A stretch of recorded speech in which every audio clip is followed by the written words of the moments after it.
बासित भाई, कल फिर वही प्रॉब्लम कि हैदराबाद ने जिस तरह से खेला, पहले तो बैटिंग में नहीं चल पाए, फिर वो बॉलिंग में बचा सकते थे, नहीं बचा पाए, कुछ चीज़ उनके लिए सही नहीं चल रही है।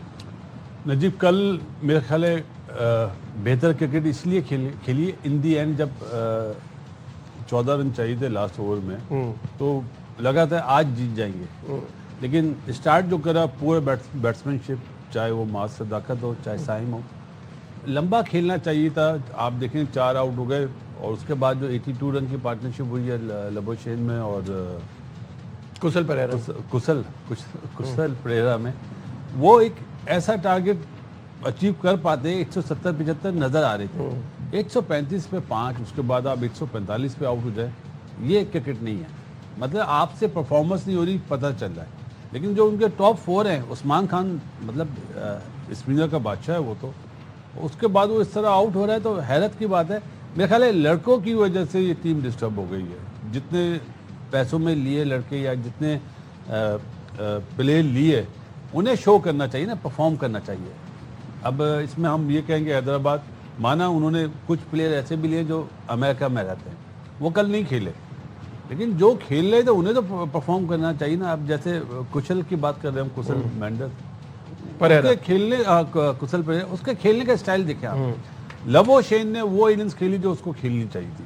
वो नीचे ही नंबर का प्लेयर है और जिस तरह की पिच थी, बट ये तो सिचुएशन ऐसी थी ना, पिच ऐसी थी बासित भाई, इस तरह की इनिंग खेलनी चाहिए। ये तो सिचुएशन आपके पास 10 में से 1 मैच में आएगी ना। 100 का स्ट्राइक रेट बर्दाश्त करेंगे आप। कराची T20 में आपको ऐसे ही खेलना पड़ेगा। कराची की वाली जो पिच है, ये वो नहीं है 200 वाली। और आज भी आप देख लेना 200 वाली पिचेस नहीं होंगी। वो तो कल नजर आया कि पिच ऐसी नहीं है, बट स्टिल ये परफॉर्मेंस तो फिर आप नहीं एक्सपेक्ट करते। अब क्या करें, कैप्टन है ना, या तो ब्रेसवेल आए तो वो संभाले। अब तो यही चांस है ना कि ब्रेसवेल आए, ओ हाँ मैक्सवेल, मिलते जुलते नाम है, मैक्सवेल आए तो वो संभाले टीम को। अदरवाइज कौन कप्तानी करेगा? साइम को तो उन्होंने बनाया नहीं। साइम की बैटिंग की परफॉर्मेंस इतनी बुरी है कि अभी आप कैसे बॉलिंग में अच्छी परफॉर्मेंस दे रहे हैं, तो ये बहुत बड़ा फैक्टर है। वो हम कहते हैं ना कामरान, बॉक्सेस टिक, इनका हर बॉक्सेस क्रॉस होता जा रहा है। मतलब कुछ समझ नहीं आ रहा कि ये टीम कैसे उठेगी, कैसे ठीक हो सकती है। बिल्कुल ऐसे ही है नजीब। पहले तो हैदराबाद की टीम को समझना चाहिए, कंडीशन का पता होना चाहिए। यहाँ पे ठीक है, हम ओवरसीज को इतना ब्लेम नहीं देते हैं, हमारे लड़कों को होना चाहिए कि लाहौर में डिफरेंट कंडीशन थी, डिफरेंट पिचेस थी। यहाँ आके आपको 1 ओवर खेलने के बाद, 3 बॉल खेलने के बाद आइडिया हो जाता है कि यहाँ पे कितना टोटल होना चाहिए। Exactly. आप वही फ्लो जो लाहौर में था वो करने जा रहे थे कि 190, 200 के करीब।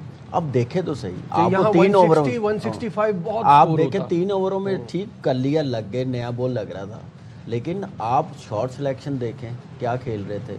वही 4 आउट हो गए 34 पे। उसके बाद फिर ये नहीं सोचा कि यहाँ पे हम लोग वो पिच रिपोर्ट में ब्लूइट था, उसने पिच रिपोर्ट दी नहीं ग्रेट ब्लूइट, हाँ, उसने पिच रिपोर्ट में कहा था कि यहाँ पे 180 गुड स्कोर है।